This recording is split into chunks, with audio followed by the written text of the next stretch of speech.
Ajmeri 24 TV, subscribe now. কারণ মুসলমান যখন জোরে আওয়াজ করে বাতিল তখন পালানোর জায়গা খুঁজে পায় না। কথা বলেন ঠিক কিনা?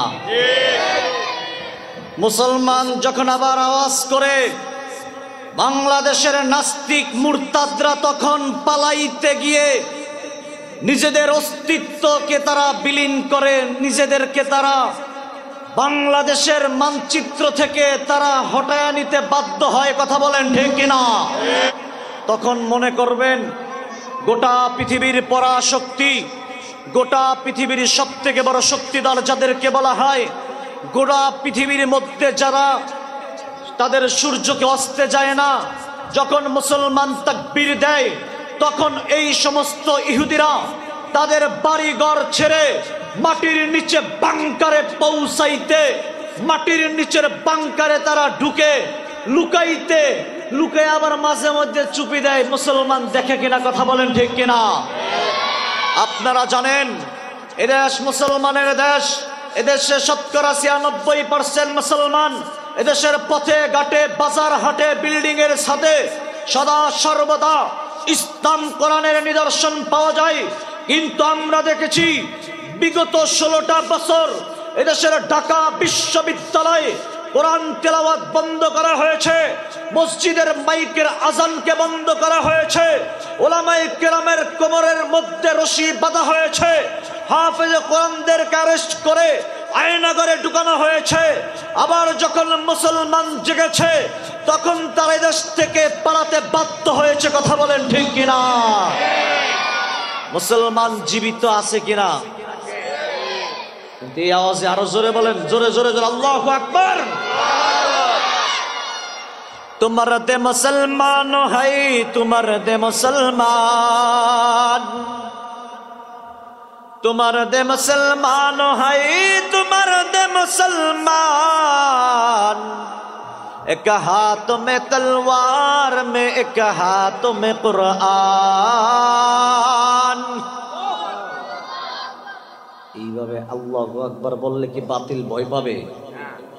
হ্যাঁ, জোরে সোরে বলতে পারবেন তো ইনশাআল্লাহ?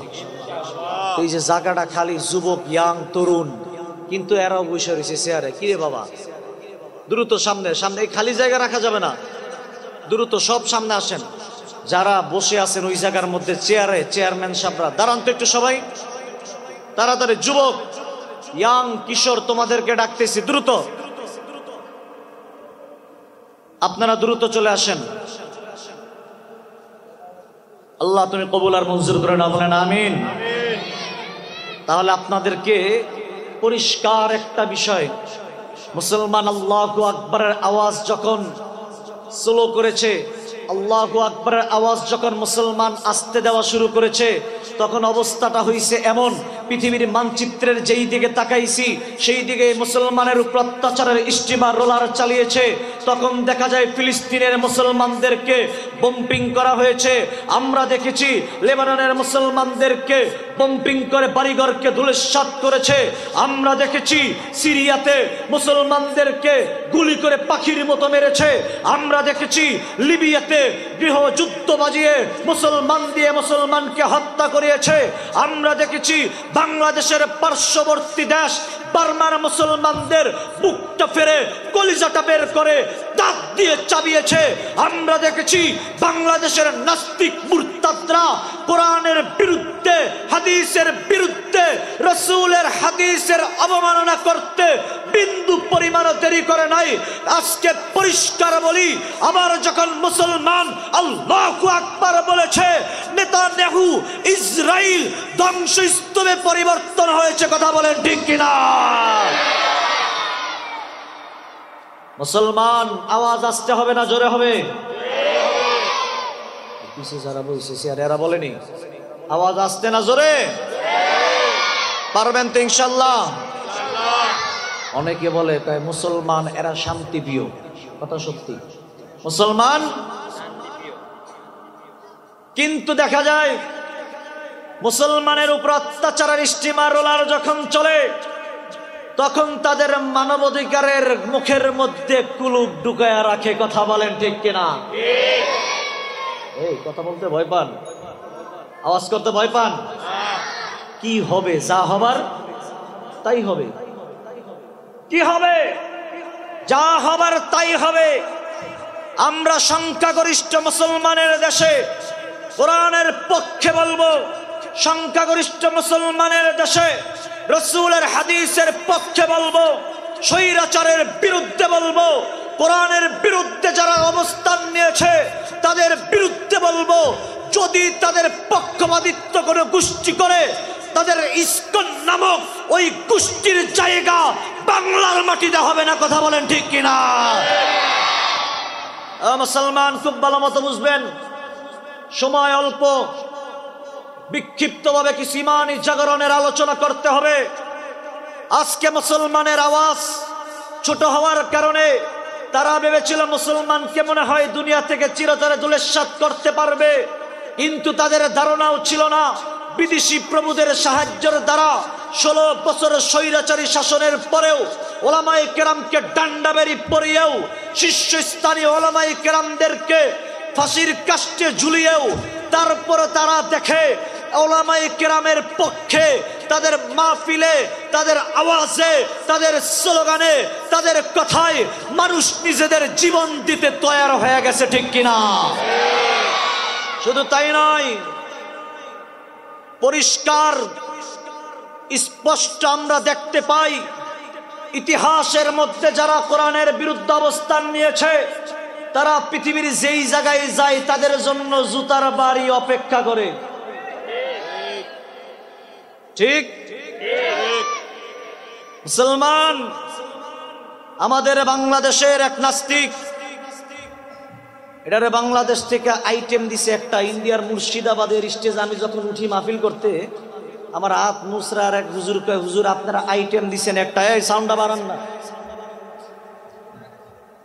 এটা না না শুনেন, এই সাউন্ড বাড়ান, আরে বেস দেন, হালকা ইকো দেন।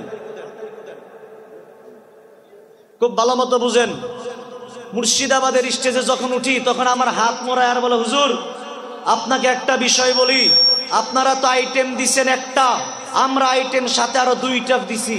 আমি বললাম সেটা আবার কি? বলে আপনাদের বাংলাদেশের একজন নাস্তিক যার নাম হলো তসলিমা নাসরিন, সেই তসলিমা নাসরিন বলেছিল আমি কোরআন মানি না, আমি বোরকা পরি না, কিন্তু যখন বাংলার যুবকরা টেকনাফ থেকে তেতুলিয়া, রূপসা থেকে পাথুরিয়া এক দফা এক দাবি, তসলিমা তুই কখন যাবি, এই স্লোগানে যখন মুখরিত হয়েছে, যেই তসলিমা কোরআনের বিরুদ্ধে বলেছে, সেই তসলিমাই রাতের আধারে বোরকা পরে বাংলাদেশ থেকে পালাতে বাধ্য হয়েছে। কথা বলেন ঠিক কিনা? এরপরে গেছে ইন্ডিয়ায়। কোথায়? ইন্ডিয়াতে আমরাও মাঝে মধ্যে যাই। আপনাদের সাবেক খতিব সাহেব হুজুর, উনি তো মাশাআল্লাহ, আমরা ওনার মাধ্যমে মোটামুটি ইন্ডিয়া থেকে শুরু করে তার সাথে আমার পৃথিবীর 9টা দেশ আল্লাহ পাক সফর করাইছেন। বাইতুল্লাহ থেকে শুরু করে দুবাই, কাতার, অনেক দেশ আমরা একসাথে সফর করেছি। আল্লাহ পাক আমাদের এই মোহাব্বত, এই ভ্রাতৃত্ববোধ, এই ইসলামের জয় গান গোটা পৃথিবীতে যাতে একসাথে বলতে পারি সে তৌফিক দান করুন।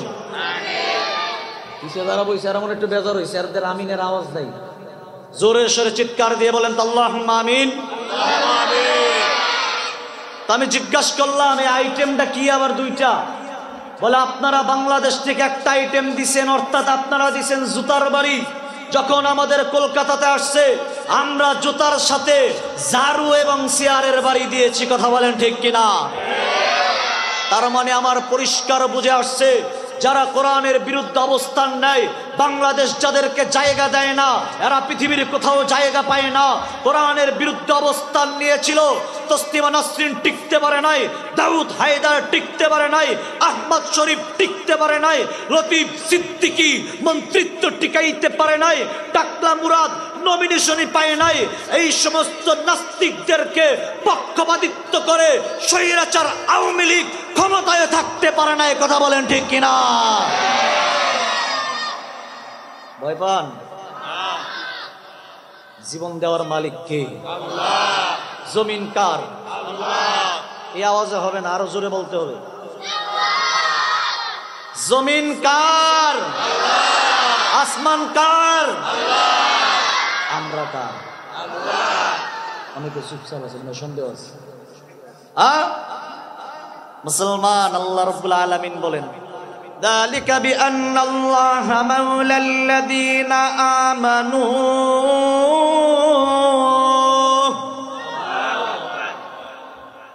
আমি ঈমানদারদের আল্লাহ। কাদের? ওয়া আন্নাল কাফিরিনা লা মাওলা লাহুম, কাফেরদের কোনো মাওলাও নাই। কাফেররা আল্লাহ মানে না, তাদের কোনো মাওলাই নাই, কারণ নাস্তিক। কথা বলেন ঠিক কিনা? আজকে এই সমস্ত নাস্তিকদের দূষর, এই সমস্ত নাস্তিকদের পেতাত্তা, এই সমস্ত নাস্তিকদের দালাল, এই সমস্ত নাস্তিকদের প্রমোটকারী, এই সমস্ত নাস্তিকরা যারা হুজুরদেরকে জঙ্গিবাদ আর রাজাকার বানিয়েছে, আজকে তারা আমার উপদেষ্টার চেয়ার দখল করে বসছে। কথা বলেন ঠিক কিনা? মুসলমান, সময় যেহেতু সংক্ষিপ্ত, এবার শুনেন তাহলে। দাড়ি টুপি দিয়া যদি কোনো সিনেমায় কাউরে ঢুকায় তাহলে এটা রাজাকার, ঠিক না? কিন্তু আমি একটা বিষয় খুব বেশি অবাক হয়েছিলাম, আমাদের ছাত্র জনতা তাদের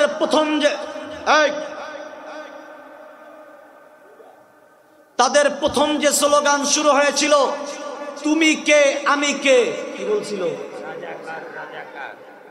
এখন আপনারা খুব সহজে বললেন, কিন্তু একটা সময় ছিল একজন আরেকজনকে যদি খালি রাজাকার বলতো ভয়ে চুপসে যাইতো। কথা বলেন ঠিক কিনা? আমি যোগ বিয়োগ মিলাইতে পারি না, ব্যাপারটা কি? রাজাকার এই স্লোগান কোত্থেকে কিভাবে আসতো? কিন্তু যখন আমি শুনলাম ওলামায়ে কেরামদেরকে যখন ডিবির মিন্টু রোডে নেওয়া হলো, তাদেরকে বলে রাজাকারের ঘরে রাজাকার। আল্লাহ সহ্য করবে? অনেকে তো কয় হুজুররা কি জানি করছে, যার কারণে জেলখানায় গেছে। নাউজুবিল্লাহ বলেন। আমার রাসূলকে 3 বছর জেলখানায় রাখছে। কয় বছর? 3 বছর। বাইতুল্লাহর 1 নম্বর গেট, এই জায়গাটাই ছিল জেলখানা। শুধু জেলখানায় আবদ্ধ করছে তাই নয়, এবার কাফেররা ঘোষণা দিবেন, وقال الذين كفروا لا تسمعوا لهذا القرآن।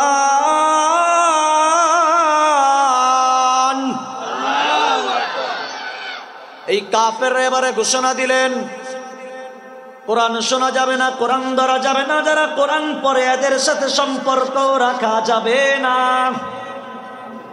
নাউজুবিল্লাহ। কালকে সকালে বলবেন এটা ফেরত, আরো জোরে বলেন। এরা তো আসলে জানে আমাদের সিনার মধ্যে কোরআন, সুতরাং আমরা বাদশা। ঠিক?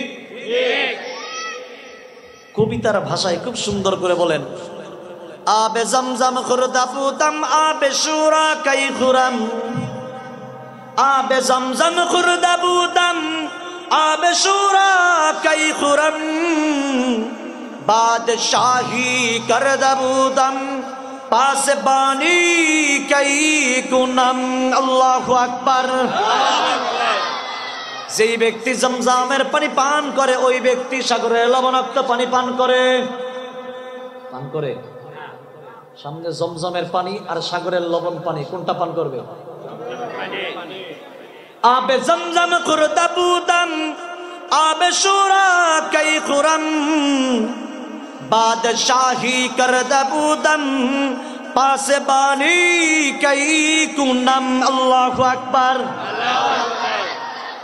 যাদের সিনার মধ্যে কোরআন আছে এরা হলো বাদশাহ। এরা কি? এই মাদ্রাসার যে ছাত্ররা আছে এগুলার মধ্যে যারা হাফেজ, এরা সব বাদশাহ। আচ্ছা, বাদশার বাবা যদি আসে তাহলে বাদশার বাবা অর্থাৎ তার জন্য বাদশা চেয়ার ছেড়ে দেয়, ঠিক না? বাবা। কিন্তু দেখবেন কিছু কিছু আছে এরা বাবার সাথেও বেয়াদবি করে, আছে না নাই? কিছু কিছু আছে এমন যারা ওলামায়ে কেরামকেও গালি দেয়, ঠিক কিনা? আজকে কোরআন থেকে একটা মেসেজ আপনাদেরকে দিয়ে যাই। আল্লাহ রাব্বুল আলামিন 29তম পারার 2 নম্বর সূরা সূরাতুল কলম, যার মধ্যে বলেন উতুল্লিম বাদা যালিকা জানিম। আল্লাহু আকবার। যারা আলেমদের সাথে বেয়াদবি করে মনে করবা এদের জন্মে তাদের জন্মে। রাগ করছেন আপনারা? এটা আমি বলছি নাকি এই কোরআন বলেছে? পবিত্র কোরআনুল কারীম সূরাতুল কলম খুলবেন, উলামায়ে কেরামের সাথে যারা বেয়াদবি করবে মনে রাখবা এদের জন্মে ডিস্টার্ব আছে।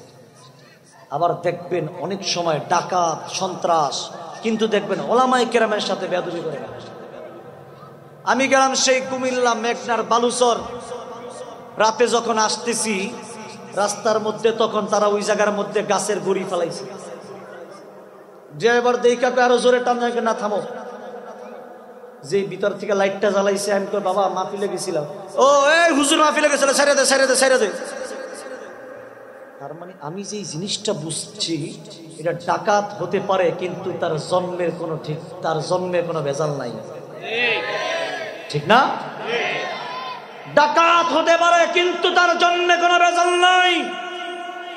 কিন্তু গুলশান বনানিয়ার রাত 12টার পরে টিভি টকশোতে বসে উলামায়ে কেরামকে গালিগালাজ করে, যারা স্বাধীনতার দোহাই দিয়ে 1971-এ পাকিস্তানিদের কাছে মুরগি সাপ্লাই দিয়েছে, এই সমস্ত নাস্তিকদের জন্মেরও ঠিক নাই। কথা বলেন ঠিক কিনা? আজকে দেখবেন তারা আবার স্বাধীনতার দোহাই দেয়, ঠিক না? অথচ যে সময় যুদ্ধের সময় তাদেরকে খুঁজেও পাওয়া যায় নাই। যদি বলে দেশ স্বাধীন, আপনাদেরকে সংক্ষেপে ইতিহাসটা এতটুকু শোনাই, আপনাদের হুজুর চলে আসবে, আপনারা দীর্ঘ সময় আকাঙ্ক্ষিত শুনেন মনোযোগ দিয়ে। দেশ স্বাধীন কিভাবে হয়েছে? দেশ সর্বপ্রথম স্বাধীন করেছে উলামায়ে কেরাম। আজকে ইতিহাস আমাদেরকে ভুলায় রাখে, ইতিহাস আমাদেরকে পড়ায় না। ইমানদার মুসলমান খুব ভালো মতো বুঝেন, মুসলমানের ইতিহাস একদিন দুই দিনের ইতিহাস নয়, ব্রিটিশের 190 বছরের ইতিহাস। ব্রিটিশ এই ভারত উপমহাদেশ 190 বছর শাসন করেছে, যে 190 বছরের মধ্যে 93,000 লোককে তারা হত্যা করেছে, যার মধ্যে 63,000 মুসলিম জনতা পাওয়া যায়। একদিনে ভারত মহাদেশের 14,000 আলেমকে ফাঁসির কাস্টে তারা দণ্ডিত করে তারা দুনিয়া থেকে চিরতরে বিদায় করে দেয়। আজকে আপনাদের পার্শ্ববর্তী এই যে ভিক্টোরিয়া পার্ক আছে না, এটা কোথায়? নদীর হেইফার নাকি? এই ভিক্টোরিয়া পার্কে তৎকালীন সময়, এই শোনেন মনোযোগ দেয়া, কথা বলেন না। এই ভিক্টোরিয়া পার্কে তৎকালীন সময় 60 জন আলেমকে ফাঁসির কাস্টে ঝুলিয়ে তাদেরকে শহীদ করেছে, যাদের জানাজা দাফন কাফন কোনো কিছু হয় নাই, যাদের লাশটা ওই জায়গার মধ্যে গলে গলে নিচে পড়েছে। আজকেও যদি রাতের শেষ ভাগে ওই ভিক্টোরিয়া পার্কে যাওয়া যায়, কোথা থেকে জানে গুনগুন করে আওয়াজ আসে। একদিন দুই দিন নয়, প্রায় রাতে ভিক্টোরিয়া পার্কের চতুর্দিক দিয়ে ঘুরে দেখেছি কোথা থেকে আওয়াজ হয়, কিন্তু কাউকে দেখা যায় না। যে কয়েকটাকে দেখা যায় তাও আবার ঘুমায়, কিন্তু ওই যে আওয়াজ এখন পর্যন্ত আছে, তার মানে এদের স্বাধীনতার পিছনে উলামায়ে কেরামের রক্তর বলি সর্বপ্রথম হয়েছে, ঠিক কিনা? আসেন তাদের ইতিহাস ভালো মতো মনে রাখবেন। একজন দুইজন নয়, 63,000 মুসলমান তারা তাদের জীবনকে বিলীন করেছে। 190 বছরের ব্রিটিশের শাসনে প্রথম 100 বছর কোনো হিন্দুদেরকে পাওয়া যায় না, কোনো সংগঠনকে পাওয়া যায় না। কোমরের মধ্যে রশি বেঁধে, কোমরের মধ্যে গামছা বেঁধে মাহমুদুল হাসান দেওবন্দি, হুসাইন আহমদ মাদানি, ওবায়দুল্লাহ সিন্ধি, আশরাফ আলী থানভী এরা তখন মাঠে নেমেছে, যার কারণে 1947-এর 14ই আগস্ট দুইটা দেশ স্বাধীন হয়েছে, একটা পূর্ব পাকিস্তান, একটা পশ্চিম পাকিস্তান। এই দুইটা দেশের দুইজন মৌলবী, দুইজন আলেম দুইটা পতাকা ধরেছে। একজনের নাম জাফর আহমদ উসমানী, একজনের নাম শিব্বির আহমদ উসমানী। সেই 1947-এ ব্রিটিশ থেকে মুক্ত হয়েছি বিদায় পাকিস্তান পেয়েছি। 71-এ পশ্চিম পাকিস্তানিদেরকে হটায় আমরা সোনার বাংলা পেয়েছি। সুতরাং স্বাধীনতার মূলে, স্বাধীনতার গোড়ায়, স্বাধীনতার ভিত্তি ভিত্তিতে ওলামায়ে কেরামের রক্ত, ওলামায়ে কেরামের বলি, ওলামায়ে কেরামের শাহাদাত, কথা বলেন ঠিক কিনা? আজকে বিদেশি প্রভুদেরকে বসায়া বলে তারা আমাদের রাজনৈতিক বন্ধু। বড় আফসোস আর পরিতাপের বিষয়, এদেশ মুসলমানের, ঠিক কিনা?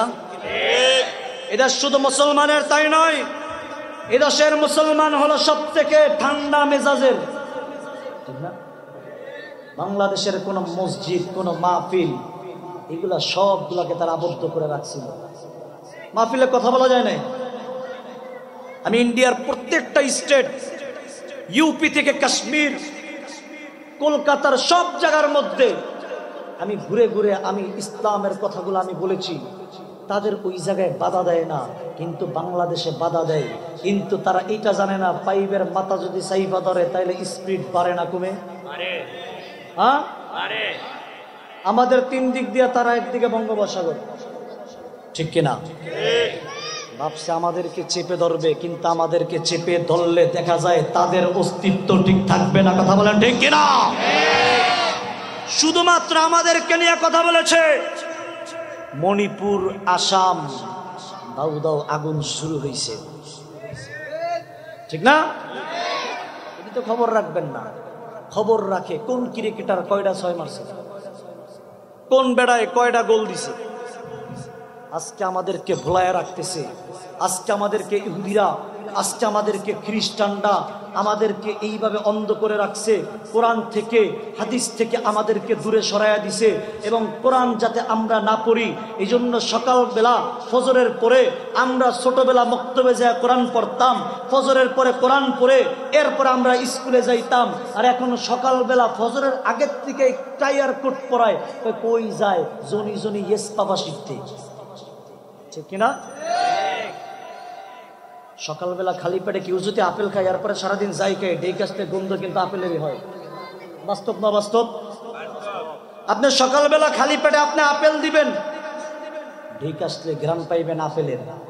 সকালবেলা খালি পেটে আপনি বিড়ির গন্ধ দিবেন, সারাদিন ডেকে আসলে বিড়ির গন্ধ আসবে। এরকম লোক তো আপনাদের এলাকায় নাই? এই এলাকাতেও আছে। আগে মুখ টুক না দিয়ে আগে বিড়ি খায়, আছে না নাই? ইমানদার মুসলমান খুব ভালো মতো বুঝেন, এই সমস্ত ব্যক্তিরা সব একত্রিত হইয়া, বিভিন্ন নাস্তিক মুরতাদরা সবগুলো একত্রিত হইয়া বাংলাদেশ থেকে কিভাবে কোরআনকে দমায়া রাখা যায়, উদ্দেশ্য কিন্তু তাদের একটাই। সর্বশেষ কথা আমি বলতেছি, হুজুর আসতেছে, উদ্দেশ্য কি তাদের? কারণ কোরআন হলো এমন একটা বিধান, কোরআন হলো এমন একটা কিতাব, কোরআন হলো এমন একটা সংবিধান, কোরআন হলো এমন একটা। হুজুর চলে আসছে, জোরে সোরে তাকবীর হবে। নারায়ে পিছে যারা বসে হারামনা রাত, এই সামনে যারা বসছেন আপনারা একটু চুপ থাকেন, পিছে যারা আছেন জোরে সোরে বলেন তো আলহামদুলিল্লাহ। এবার আপনারা চুপ থাকেন, আপনারা বলেন তো একটু। লোক বেশি কোনটা এদেরকে আর একটা সুযোগ দেওয়া যায়? আপনার একটু চুপ, জোরে সোরে বলেন তো আলহামদুলিল্লাহ। একসাথে সকলে বলেন তো আলহামদুলিল্লাহ। আমাদের তো একসাথে প্রায় চলা হয়, একসাথে প্রায় সময় আমরা কাটাই। আসলে ওই যে একসাথে যখন আমরা চলি, প্রায় এই এলাকা সম্পর্কে হুজুর আলোচনা করে বিভিন্ন ব্যক্তিদের নাম আমার মেমোরিতেও মুখস্থ আছে। আল্লাহ পাক আপনাদের এই ভালোবাসা, এই হৃদ্রতাকে কবুল আর মঞ্জুর করুন, জোরে বলেন আমিন। সর্বশেষ যেই বিষয়টা আপনাদেরকে বলতেছিলাম, আজকে কোরআনের বিপক্ষে কেন একটা গোষ্ঠী অবস্থান নিয়েছে? কারণ কোরআন যদি মানে, কোরআন যদি পড়ে, কোরআন যদি দেখে এবং কোরআনের আইন যদি বাস্তবায়িত হয়, তাহলে চুরি করা যাবে। কোনো ব্যক্তি যদি চুরি করে তাহলে কোরআনের বিধান তার হাত কাটো। আপনাদের এলাকায় একটা চোরের যদি হাত কাটে, এই এলাকায় আর কোনোদিন চুরি হবে? সম্ভাবনাই নাই। এবার বুঝেন, কোরআন বলেছে চোরের বিরুদ্ধে, কোরআন বলেছে ডাকাতের বিরুদ্ধে, কোরআন বলেছে হাইজাকারের বিরুদ্ধে, কোরআন বলেছে ইফতেজারদের বিরুদ্ধে, কোরআন বলেছে লম্পটদের বিরুদ্ধে, কোরআন বলেছে দর্শকদের বিরুদ্ধে, কোরআন বলেছে দুর্নীতিবাজদের বিরুদ্ধে, কোরআন বলেছে ঘুষের বিরুদ্ধে, কোরআন বলেছে সুদের বিরুদ্ধে, কোরআন বলেছে বদখোরদের বিরুদ্ধে, কোরআন বলেছে গাঁজাখোরদের বিরুদ্ধে, কোরআন বলেছে ইয়াবাখোরদের বিরুদ্ধে, কোরআন বলেছে ডালখোরদের বিরুদ্ধে। তাই আজকে চলে বলে কৌশলে কোরআন থেকে আমাদেরকে সরানোর, কোরআন থেকে উৎখাত করার গভীর ষড়যন্ত্রে লিপ্ত হয়েছে। পরিষ্কার বলতে চাই, জীবন চলে যাবে, জীবন বিলীন হবে, লাগলে আমরা শহীদ হব। বাংলার মাটিতে কোরআন ছিল, কোরআন আছে, কোরআন থাকবে।